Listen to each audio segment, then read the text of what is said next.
My husband hid his mistress from me for 5 years, and she turned out to be my best friend. I found her gold earring in my husband's pocket. I said nothing and simply sent her one message. What happened? An hour later. Good day, dear listeners. It's Diana again. I'm glad you're here with me. Please subscribe to my channel and like this video, and also let me know in the comments which city you're listening from. That way I can see how far my story has traveled. People always ask me when I knew. They want a clean answer. A date, a moment, a single sentence. But that's not how betrayal works. It doesn't arrive like a storm you can point to on a calendar. It seeps in, quietly through the cracks in ordinary life. Until one day you're standing in your own kitchen holding a gold earring that doesn't belong to you, and the whole world you built tilts sideways and never quite straightens again. My name is Rachel Mercer. I'm 38 years old, and for 11 years I believed I had a good life. We lived in a 4-bedroom craftsman house in Decatur, just outside Atlanta. The kind of neighborhood where people name their dogs after jazz musicians and wave to each other across carefully trimmed lawns. Daniel was a structural engineer. I worked as a senior editor at a mid-size educational publishing company, 3 days in the office, 2 from home. We had a rescue cat named Clifford, a vegetable garden that produced more zucchini than 2 people could ever need, and Friday night dinners at a Thai place on Ponce de Leon that we'd been going to since our second date. By every external measure, we were fine. More than fine. And Simone, God, where do I even start with Simone? We had been friends since our junior year at UGA. Simone Walsh, who talked too fast and laughed too loud and would show up at your door at 10 p.m. with wine and no warning, and somehow that was always exactly what you needed. She was the maid of honor at my wedding. She held my hand in the emergency room the night I miscarried at 14 weeks, and she was the one who drove me home afterward and stayed until morning. She knew every version of me. The scared version, the hopeful version, the petty version. I thought I knew every version of her, too. I was wrong. Looking back, the signals were there long before I had the language to name them. In the beginning, they registered only as vague discomfort, small things that I filed away and forgot because the alternative, really examining them, felt too dangerous. Daniel had always been a private person. He kept his phone face down on the nightstand. I'd never thought much of it. He traveled for work, site inspections, client meetings in Charlotte and Nashville and Birmingham, and his schedule had always been somewhat unpredictable. But sometime around the spring of the year before everything broke open, the trips became more frequent. 4 days here, 3 days there. He always had explanations. New project in Chattanooga, subcontractor issues, a bridge rehabilitation contract outside Memphis. The explanations were detailed and technically plausible, which should have reassured me. Instead, each one left a faint residue of unease that I couldn't quite scrub away. Around the same time, Simone became harder to reach. We'd always texted constantly, the kind of stream of consciousness thread that never really ended, just paused. Then the pauses got longer. She canceled 2 dinners in a row, once with a migraine and once with a vague family obligation she didn't elaborate on. When we did see each other, she was warm, she was funny, she was entirely herself. And yet I sometimes caught her watching me with an expression I couldn't quite decode. Not guilt, exactly. Something more like calculation. I dismissed it. I told myself I was projecting. I told myself I was stressed about a difficult author we were managing at work, that I was tired, that I was reading things into ordinary moments. This is what we do when we're not ready to know. It was a Tuesday in October when everything changed. Not a dramatic Tuesday, an ordinary one. I had worked from home. I'd made pasta for dinner. Daniel had come back from what he said was an evening sight walk in Marietta. We talked about the zucchini, about a friend's upcoming birthday, about whether we should repaint the hallway. He showered, changed, and hung his jacket over the chair in the bedroom the way he always did, careless and permanent, as though furniture existed purely to hold his clothes. I wasn't looking for anything. I want to be absolutely clear about that. I went to his jacket only because I was going to hang it properly in the closet. A small domestic irritation I had repeated 10,000 times across 11 years of marriage. I reached into the side pocket to check for receipts or keys, the way you do before you hang something up. My fingers closed around something small and hard. I pulled it out. It was a gold earring, a small hoop, delicate, with a tiny hammered texture along the outer edge. I recognized it immediately. I had seen it 100 times. I had complimented it once, actually, at a birthday dinner 2 summers ago, leaning across the table to say, "Those are beautiful, Simone. Where did you get them?" I stood in my bedroom holding my best friend's earring, pulled from my husband's jacket pocket. I didn't cry. I didn't make a sound. I set it very carefully on the nightstand, on my side, and I walked to the bathroom and turned on the shower and sat on the floor of the tub and let the water run until it went cold.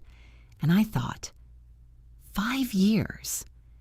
Not because I knew yet that it had been 5 years, but because a number arrived in my mind with the absolute certainty of something that had been waiting a long time to be acknowledged. I sat in the cold water and I didn't say a single word. The shower ran cold for a long time.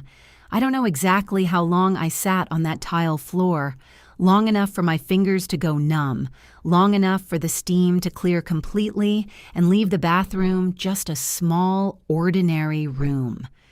I remember looking at the grout lines. I remember thinking about the morning we'd installed that tile. A Saturday, Daniel and I had done it ourselves, badly, with YouTube tutorials and too much grout and a lot of laughing. I had loved that tile. I had been proud of it. I turned off the water and dried off and got into bed and lay in the dark, listening to Daniel breathe on the other side of the mattress. And I made myself do the arithmetic I'd been refusing to do for months. The increased travel that began roughly 18 months ago. Or was it longer? I pushed further back. 2 years, maybe more. The times Simone had subtly steered conversation away from anything concerning Daniel. The weekend last February when Daniel said he was in Nashville and Simone said she was visiting a college friend in Tennessee. Tennessee. I had said, "Oh, which city?" And she had said Knoxville without missing a beat, and I had believed her because Simone had always been quick, and I had always trusted quick. The birthday dinner where I complimented those earrings. Simone reaching up to touch them, and Daniel across the table looking briefly, precisely at his water glass. I lay in the dark, and I counted. The losses I was facing weren't just marital. That was the thing that struck me with almost physical weight somewhere around 2 in the morning. A divorce from Daniel meant the house, the finances, the shared geography of daily life. But losing Simone meant something different, something harder to name legally or practically. It meant losing the person who had the most context for who I was. She knew things about me that I had never told another human being. She had been inside my grief, inside my joy, inside my worst moments. The betrayal wasn't just romantic, it was architectural. She and Daniel together had demolished something load-bearing, and I was standing in the rubble trying to figure out which walls had been real. I was frightened. I want to be honest about that. I was genuinely, physically frightened. Not of them, not exactly, but of what acting would require of me. I was a woman who had spent 11 years building stability. I was not someone who had ever burned anything down.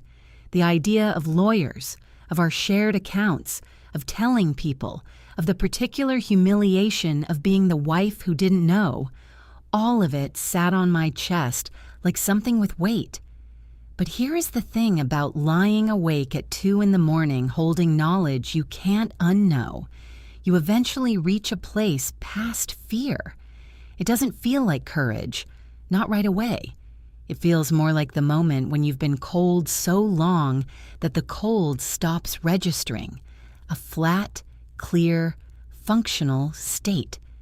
I needed to know how long, I needed documentation, and I needed to understand exactly what I was dealing with before I moved a single, visible piece. Because if I confronted Daniel immediately in shock with nothing but an earring, he would have explanations. He was good at explanations. I'd established that much. He would say Simone had been in his car. He would say she'd borrowed his jacket at some event. He would construct something plausible and calm, and I would be left with one earring and my own instincts, and instincts don't hold up in a divorce proceeding. So I made a decision. I would not confront him. Not yet. I sent Simone one message. Just one. No accusation, no question. I opened my phone at 2:47 in the morning and I typed, "Hey, I think I found one of your earrings. The gold hoops. Can you let me know when you last had them?" I sent it and put my phone face down and closed my eyes. She replied in 41 minutes. At 3:28 a.m., anyone who's ever been on the innocent side of a question like that would have replied in the morning. 3:28 a.m. is the reply time of someone who wasn't sleeping. Someone who, the moment that message arrived, sat up in the dark and felt their heart go strange.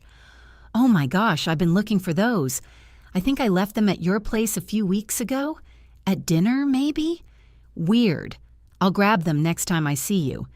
Cheerful, explanatory, one too many exclamation points, and then the heart emoji. The kind of signal a guilty person adds because they're performing warmth rather than feeling it. I read that message 4 times. Then I got up, made coffee, sat at the kitchen table in the 4 a.m. dark, and started making a plan. The first thing I needed was information. Real, documented, undeniable information.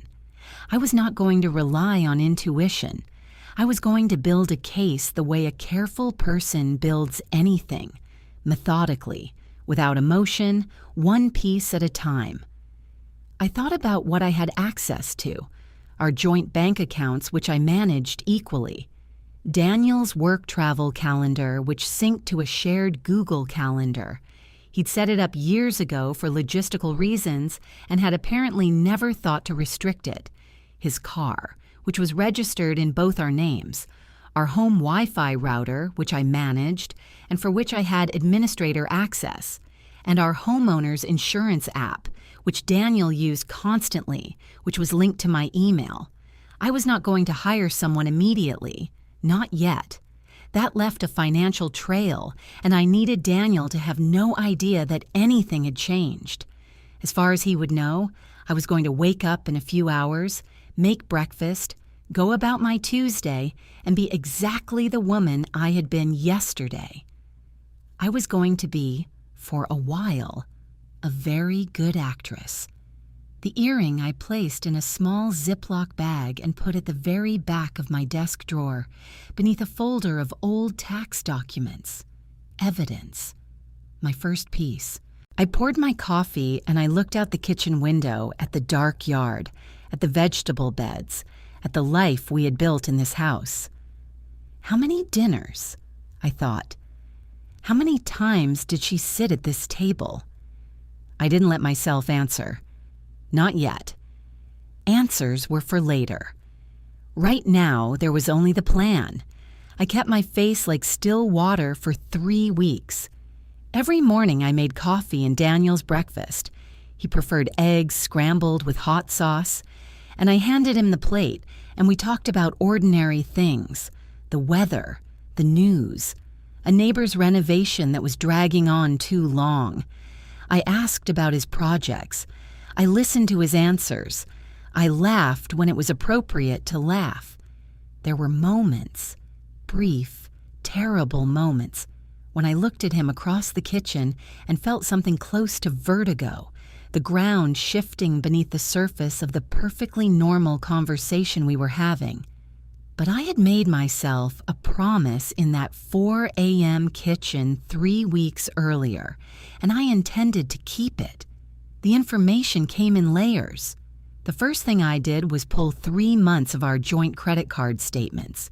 Daniel had a business card through his firm, but we shared a personal Visa, and he was occasionally careless with it. A restaurant charge here, a gas station in a city he hadn't mentioned visiting. In October alone, I found 2 charges at a hotel in Buckhead, a neighborhood in Atlanta, on days when Daniel had told me he was working late. Buckhead, 40 minutes from our house. Not Nashville, not Chattanooga. Buckhead, where Simone lived in a high-rise apartment she'd moved into after her divorce 3 years ago. I photographed every statement with my phone and uploaded the images to a Google Drive folder I created on a personal Gmail account Daniel had no knowledge of. I named the folder Garden Notes.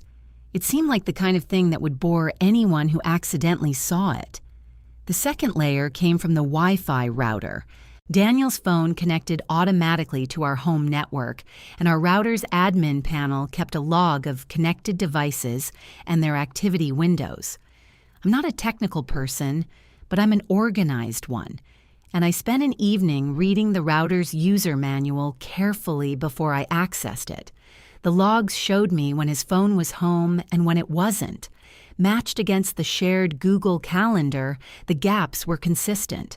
On 3 occasions when the calendar showed him traveling for work, his phone had connected to the home Wi-Fi at hours that made no sense for someone out of town. 2 a.m., 3 a.m., and then gone silent for hours before reconnecting at 6, which meant he was leaving the house in the middle of the night and returning before morning. I documented everything. On the 15th day, I called an attorney. Her name was Patricia Owens, a family law specialist based in Decatur, whom I'd found through the HR benefits portal at my company, which offered a free legal consultation as part of the Employee Assistance Program. I used my lunch break, drove to a coffee shop 3 miles from the office, and called from my car. I told Patricia everything calmly and in order. She listened without interrupting. When I finished, she asked me 4 precise questions about our shared assets, the mortgage, any prenuptial agreement, and whether Daniel had power of attorney over anything. I answered each one. She told me what Georgia law said about marital property, about documentation requirements, about the fact that adultery could be considered in alimony determinations under state law, and that I would want a paper trail. She gave me a list of what to gather. I was already gathering most of it. I made notes on what remained. I did not file anything, not yet. Patricia and I agreed that I needed 60 more days of documentation and that I should open an individual bank account, not to hide money, which would be problematic in discovery, but simply to establish an independent financial footprint. The following Monday, I opened a checking account at a different bank, with my own paycheck's direct deposit routing number changed quietly through HR. It took 1 form. HR processed it without comment. Meanwhile, something was shifting. I noticed it first with Simone. She texted me out of nowhere on a Wednesday. Not the usual kind of text, the stream of consciousness kind, but something carefully positioned. "Hey, haven't seen you in forever. Are you okay? You seem a little distant lately." The wording struck me. Seem a little distant. We'd seen each other exactly twice in 3 weeks, and both times I had been perfectly normal, perhaps slightly quieter than usual, but not distant, not visibly, which meant Daniel had said something to her, which meant they were watching. And then Daniel, the following Thursday evening, in what felt like a tested move, asked me if everything was okay at work. Gentle, concerned, searching. I told him work was fine. I smiled. He watched my face for one moment too long before he nodded. They were both paying attention. They had noticed a frequency change in me that I hadn't believed was visible. That told me two things. They were in contact and coordinating, and they were not confident. Good. On the 22nd day, I received the confirmation I had been waiting for. I had asked Patricia whether a licensed private investigator could provide legally admissible documentation in Georgia. She confirmed yes, with conditions, and gave me the name of a firm her office had used professionally. I hired them for a single weekend, Friday through Sunday, directing them to cover Daniel's movements. The report arrived the following Tuesday, delivered to the Gmail account securely. 3 photographs, all taken in public spaces, all legally obtained. Friday evening, Daniel's car parked in the underground garage of Simone's building, confirmed by the building address visible in one frame. Saturday afternoon, Daniel and Simone at a restaurant in Midtown, seated across from each other, her hand on the table near his. The photographer's notes confirmed they arrived together and left together. Sunday morning, Daniel leaving Simone's building at 7:42 a.m. I sat at my desk in the home office, door closed, and looked at the photographs for a long time. There it was. Not a feeling, not an earring, a documented weekend. I saved every file. I printed copies and put them in the lockbox I kept in the storage unit we rented on the other side of town, a space Daniel knew about but had no key to because he'd misplaced his years ago and never replaced it. I was past the point where any explanation could reach me.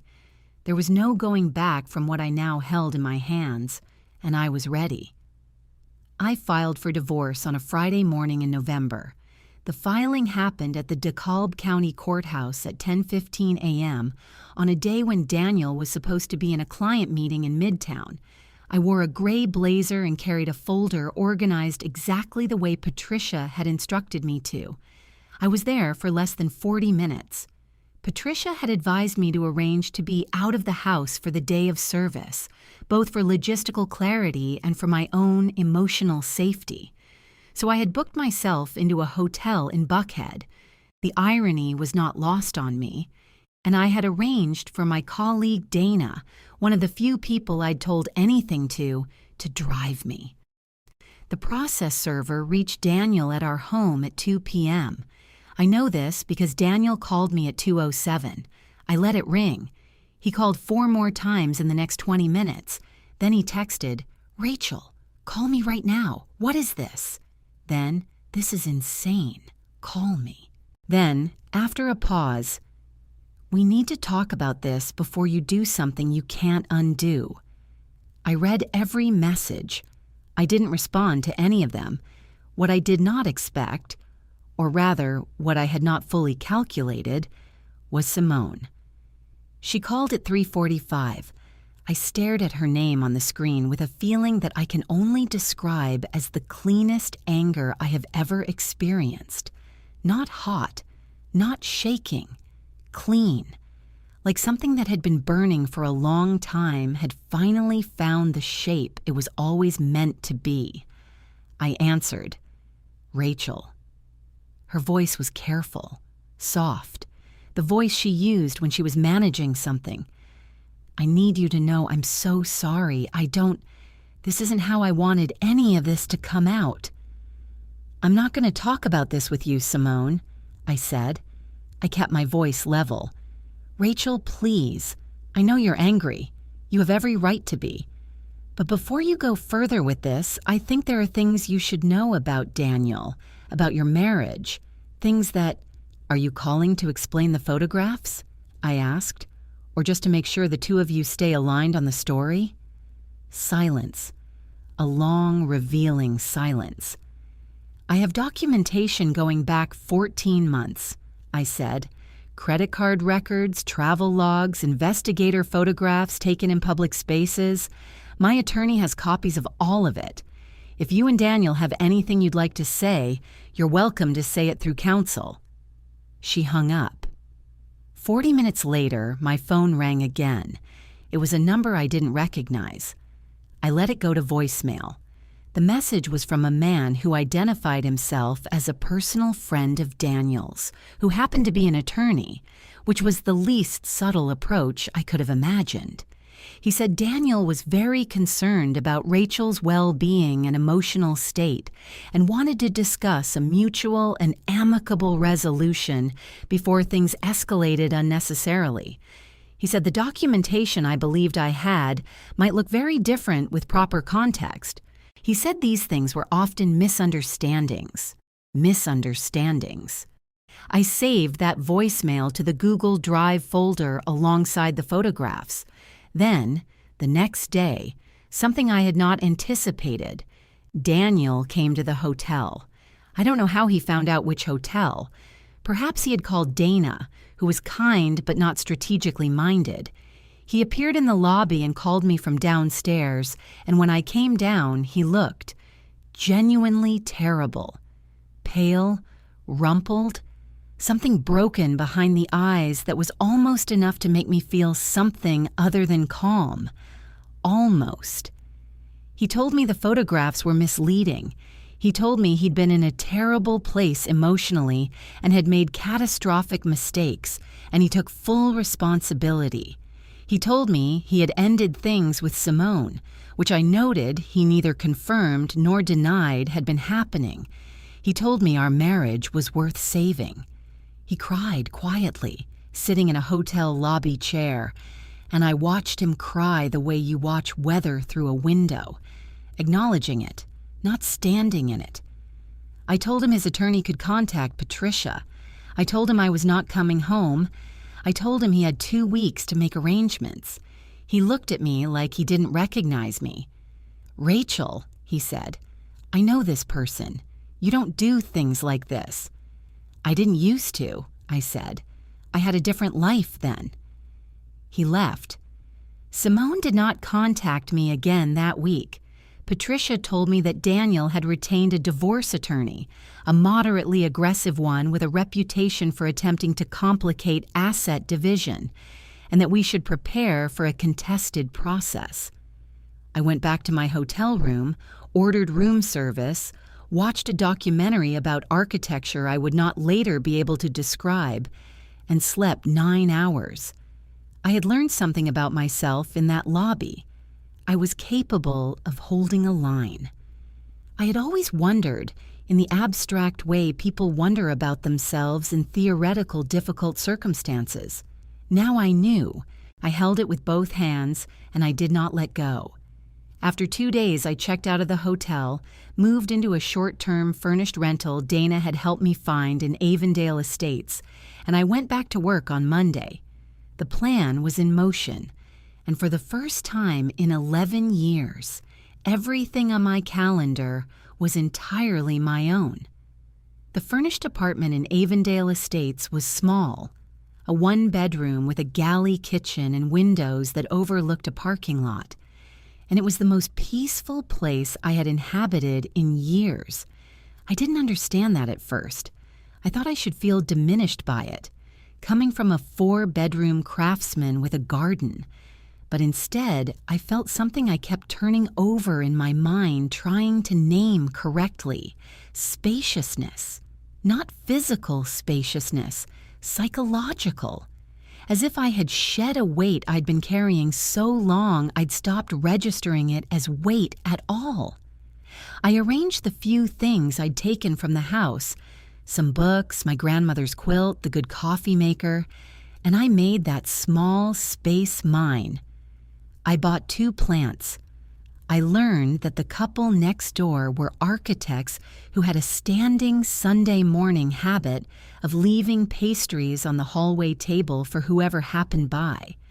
These were small things, but small things, I was discovering, were the ones that actually held a life together. Daniel, meanwhile, had gone quiet. Not entirely. Patricia was in regular contact with his attorney, exchanging the procedural documents that divorce generates in substantial quantities.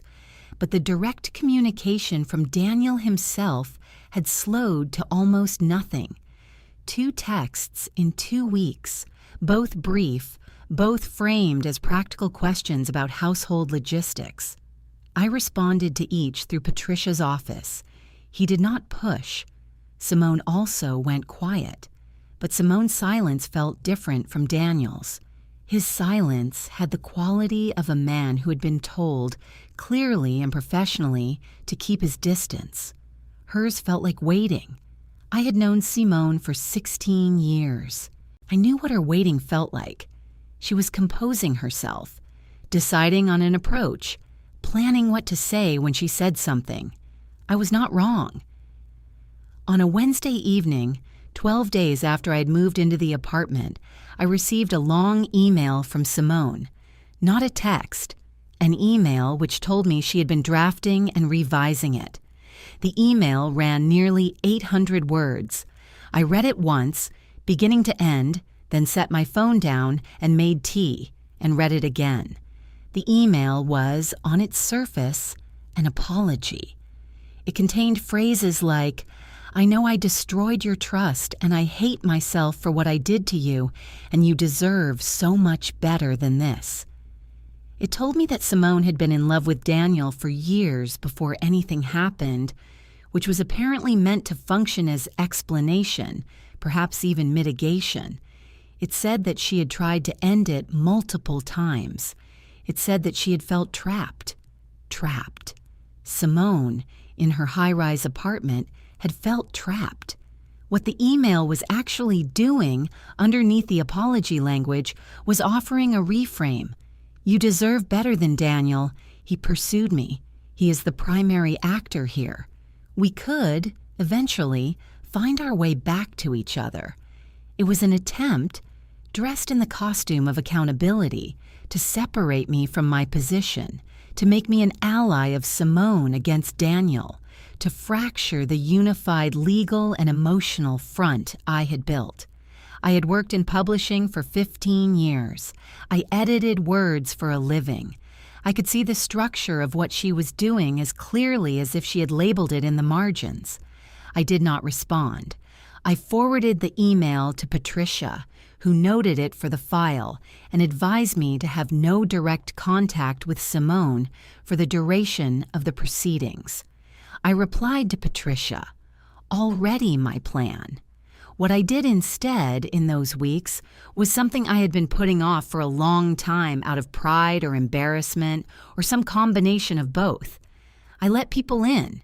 I called my older sister, Joanna, who lived in Savannah, and I told her everything on a Sunday afternoon, starting from the earring and going forward in order. Joanna listened without interrupting, which is unusual for her. When I finished, she was quiet for a moment, and then she said, "You sat on that shower floor and you didn't call me. Not accusatory, just pained." I told her I hadn't been ready. She said she was coming up on Friday, which was not a question. She came. We sat in my small apartment eating delivery from a Caribbean place nearby, and she made me laugh, properly laugh, the kind that surprises you, for the first time in 2 months. She stayed the weekend and helped me buy a bookshelf from a secondhand shop on Memorial Drive, and we put it together badly, the same way Daniel and I had tiled the bathroom, except this time I didn't feel anything about it except warmth. I also carefully told 2 other people, my colleague Marcus, who had been my work friend for 6 years and who responded by bringing me a very good bottle of bourbon and absolutely no unsolicited advice, which was exactly correct, and my therapist, Dr. Anita Holt, whom I had seen briefly 3 years earlier after the miscarriage and now returned to on a weekly basis. Dr. Holt was useful in ways I hadn't expected, not for comfort exactly, for accuracy. She helped me see the difference between grief, which was real and present and had to be moved through, not around, and self-doubt, which was a habit my nervous system had developed in a marriage where uncertainty was quietly encouraged. I had not known, until she reflected it back to me, how many times I had second-guessed my own perceptions. Daniel and Simone had not created that habit, but they had certainly maintained it.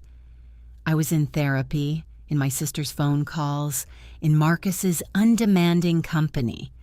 I was in my small apartment with my 2 plants and my grandmother's quilt and my parking lot view. I was, against all expectation, not falling apart. Simone was still watching. I could feel it. The occasional viewed receipt on an old message thread. The way mutual acquaintances went slightly careful when my name came up in conversation. She was waiting for me to crack, to call her, to reach out from loneliness and give her something to work with. She would wait a long time. It was a Saturday in early December when they came together. I want to be precise about that. Together. Daniel and Simone arrived at my apartment building at the same time, having clearly coordinated their arrival, which told me something essential about their current state. The affair being exposed had not broken them apart, at least not yet. They were still operating as a unit, which meant they were scared enough to set aside whatever damage had been done between them and present a unified front. My intercom buzzed at 11 in the morning. I was drinking coffee and reading. When I looked at the entry camera screen, I saw both of them standing outside the building door, not touching, standing about 2 feet apart with the particular body language of people who have agreed in advance not to make a thing obvious. Simone was wearing her camel coat and her hair was down. Daniel had his hands in his jacket pockets. I stood at the intercom for a long moment. I could have not answered. Patricia would certainly have preferred I didn't. But there was a calculation I made in that moment that overrode caution. I wanted to see them, not because I was fragile and needed confrontation in order to feel something, but because watching someone perform for you when you know they're performing gives you information, and information was still my primary currency. I buzzed them in. They came up. I met them in the hallway, not the apartment itself. I was not going to let them into my space. And I stood with my back against the door and looked at them both. Simone spoke first, which I had expected. She was always the better speaker. "Rachel, I know this isn't what you want. I know you didn't want to see us. But we both felt like we couldn't let things go further without trying to talk to you directly, person to person, because we both love you and we both know that what's happening right now is going to hurt everyone, and we don't think—" "Simone," I said, "what do you want?" She paused. That pause, the half-second recalibration, told me the prepared script had not included me interrupting quite so early. Daniel stepped in. "We want to ask you to consider mediation," he said, "before the litigation goes further. We think there's a version of this where everyone walks away without—" "Everyone," I said. He stopped. "You said everyone. Are you and Simone mediating jointly or separately?" The look they exchanged, fast, almost imperceptible, was the most honest thing that had happened in that hallway. "Rachel." Simone's voice shifted, softer now. This was the version she reserved for emotional persuasion, and I had been on the receiving end of it my entire adult life. "You know me. You know who I am. Yes, I made a terrible choice, a choice I will regret for the rest of my life, but you and I have 16 years. 16 years of real friendship. Daniel's going to be handled however you two need to handle that, but you and me, that's different. You cannot throw that away. Cannot." She chose that word carefully. It was designed to feel like love. What it was pressure. "I'm not throwing it away," I said. "You did." Rachel, I want to be very clear, I said, and my voice was steady in a way I had practiced nowhere and could not have predicted, about what's happening in this conversation. You came here to persuade me to slow down the proceedings. You're concerned about what the financial discovery process will reveal. And Simone, you're concerned about your reputation.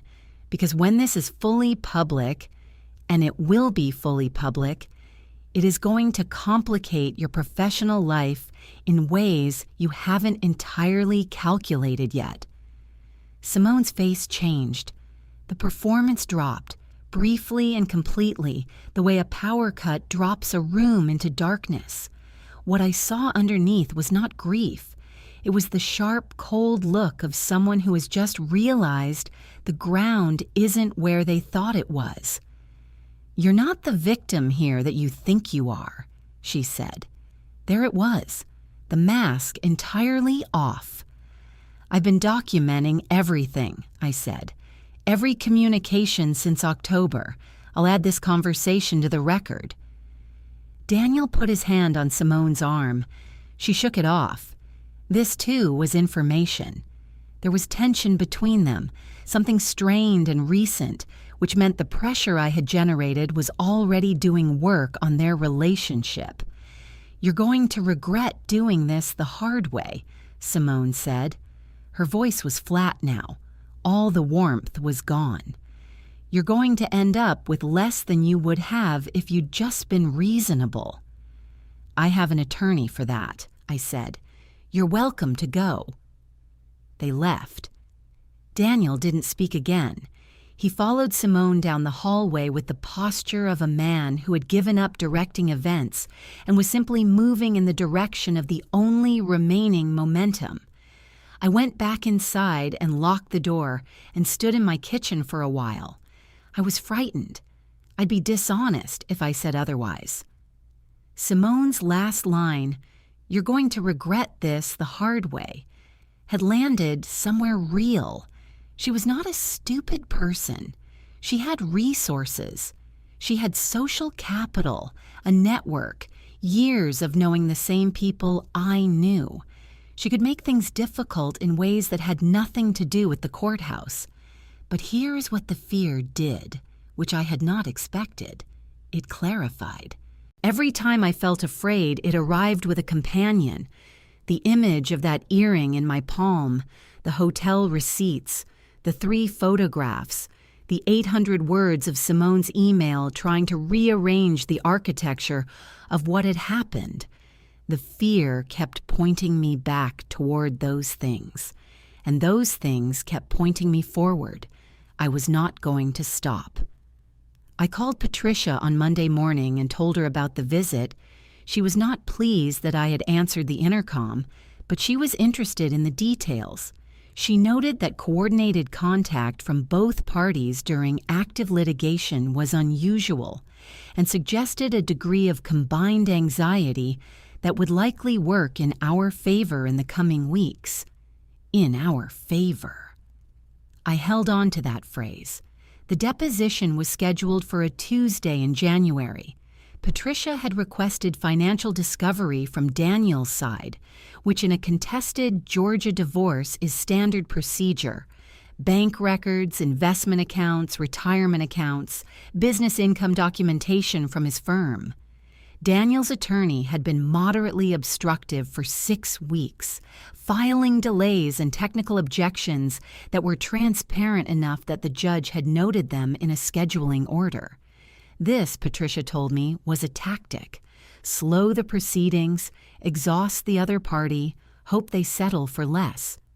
What Daniel's attorney had not anticipated, because Daniel had not told him, which Patricia and I believe strongly, was the full scope of the documentation I had assembled.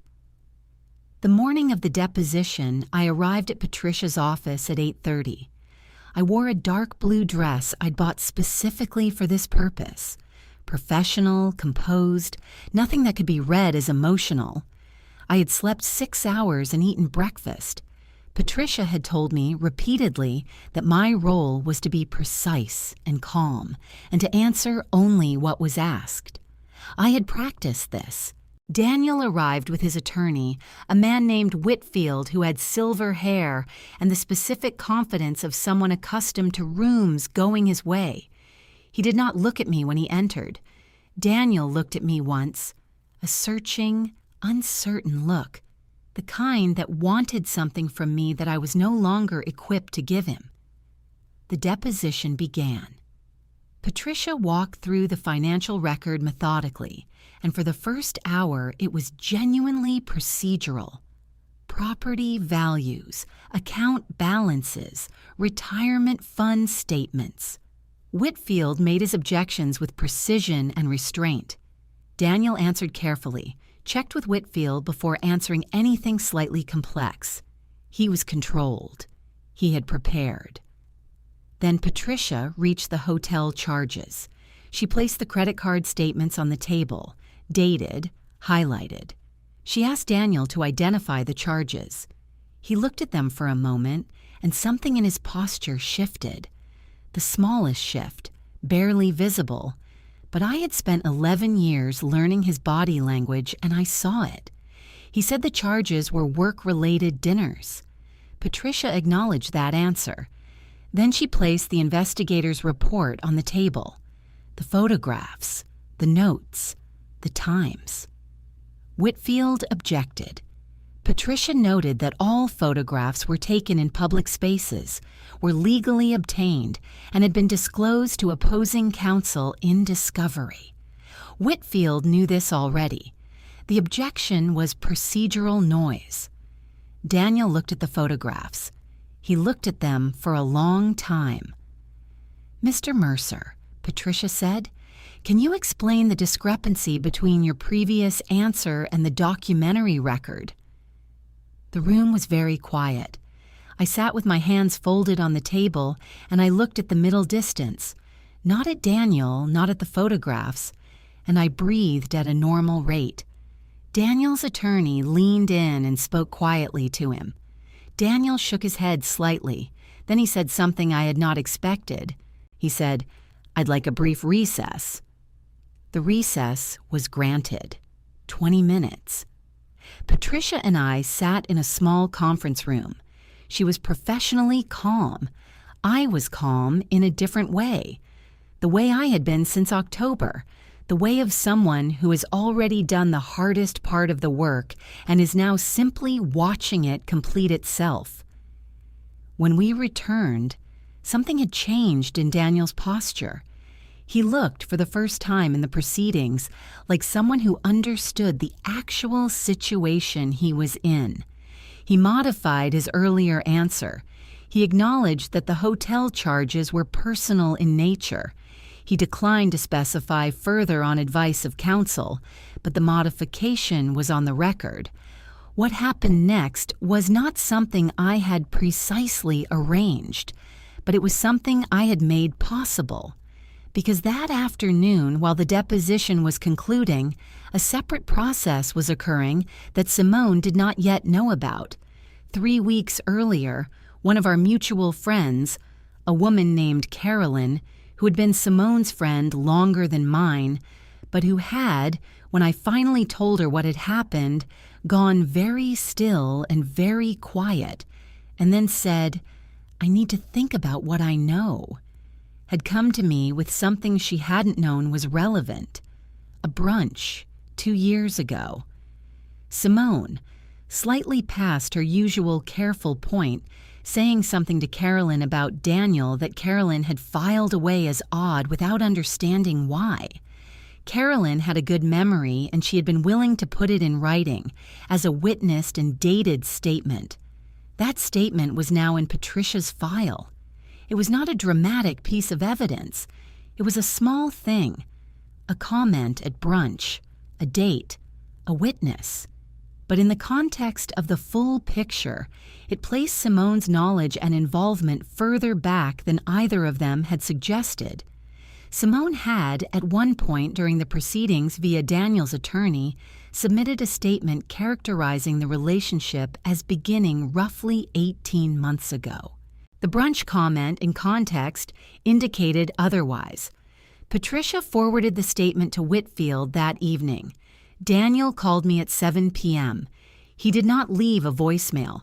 At 7:14, he texted, "Rachel, Carolyn's statement. What are you doing?" I did not respond. At 8:02, Simone texted me for the first time in weeks. "This is beneath you. You know that." I screenshot it, added it to the drive folder, and went to bed. The next morning, Patricia called me at 9 to say that Daniel's attorney had reached out with a revised settlement proposal, substantially different from the first one. The combative posture, she said, had shifted considerably overnight. I listened to the terms. I told Patricia what I would accept and what I would not. She said she thought we could do very well.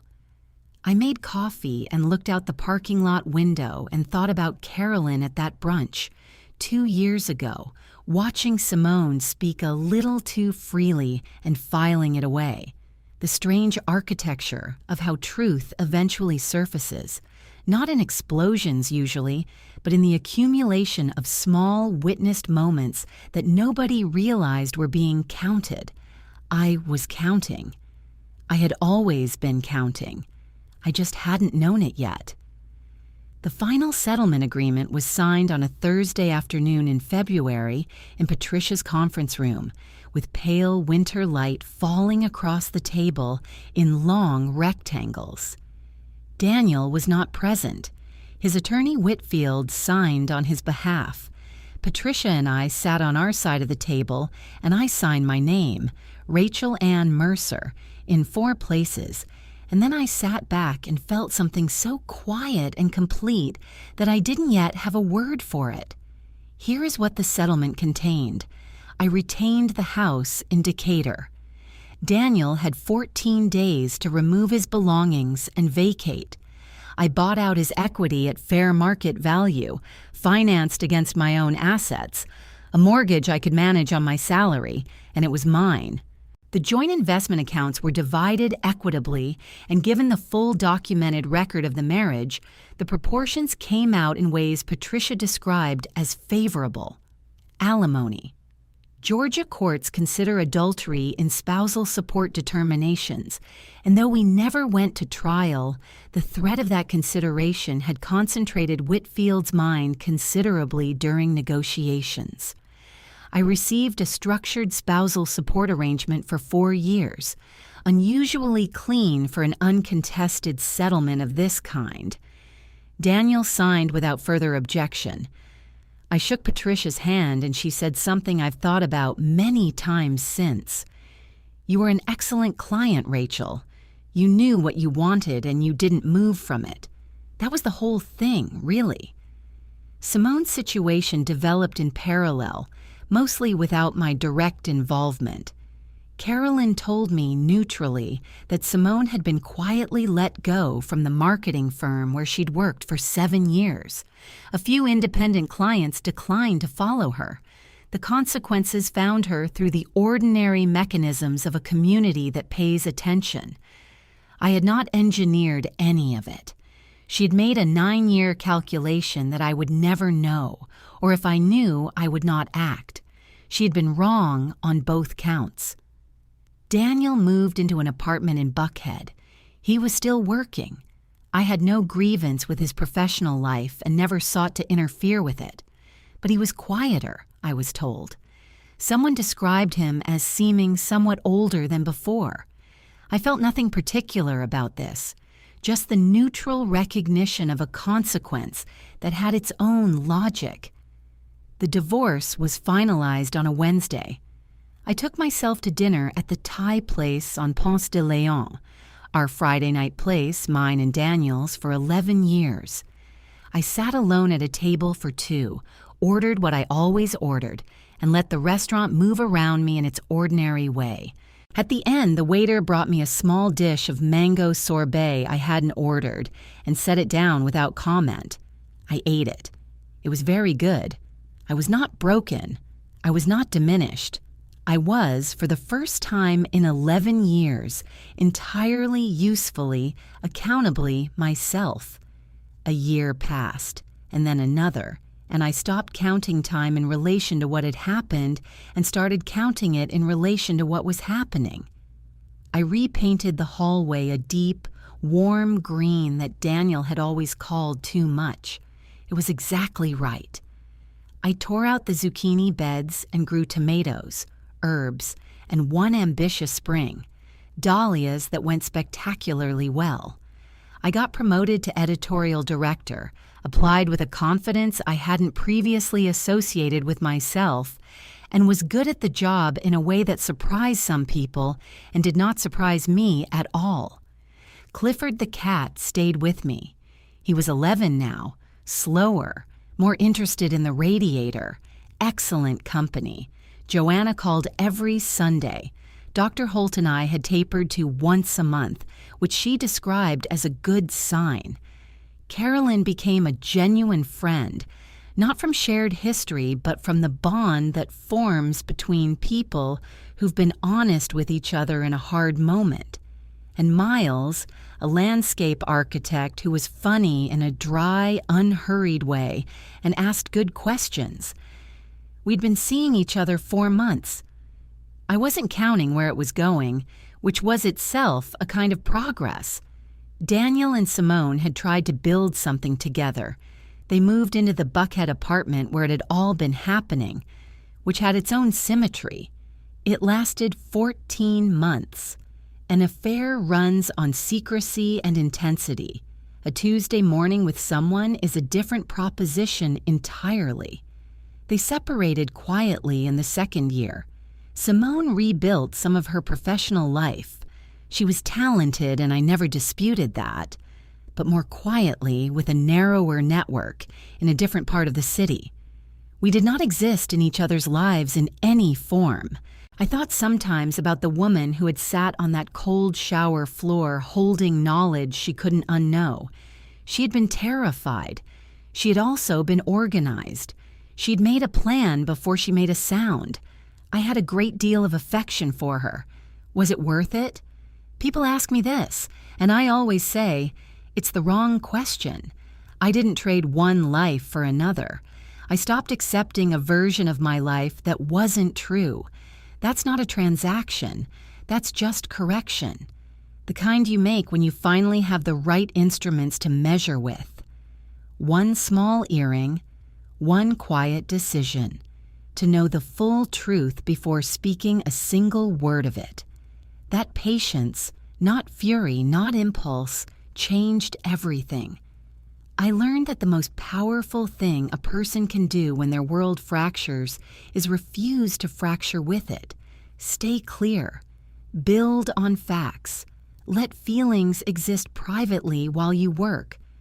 I learned that loyalty surviving only when convenient was never loyalty at all. And I learned that a life rebuilt on honest ground, even a parking lot view and 2 plants, holds more than a beautiful house built on someone else's lies. What would you have done, holding that earring? Leave a comment. I read everyone. And thank you, truly, for listening.